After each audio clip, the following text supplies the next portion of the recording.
ঠিক আছে, শেখ হাসিনার পর আপনাদের কি হবে সেটা আমারও চিন্তার বিষয় না, আমার পরিবারের আর চিন্তার বিষয় না, আপনারা বুঝবেন।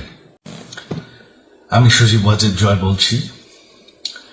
আপনারা জানেন এই গত কয়েক সপ্তাহ ধরে আমাদের বাংলাদেশের যে গন্ডগোল সংকট চলছে,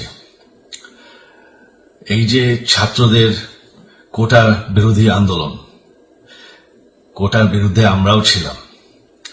শুরুর থেকেই আমাদের সরকার কোটা সরিয়ে দিয়েছে, আমাদের সরকার তাদের সম্পূর্ণ দাবি মেনে নিয়েছে। এটা আদালতের একটা রায় ছিল, এটা আমাদের সরকারের করা ছিল না।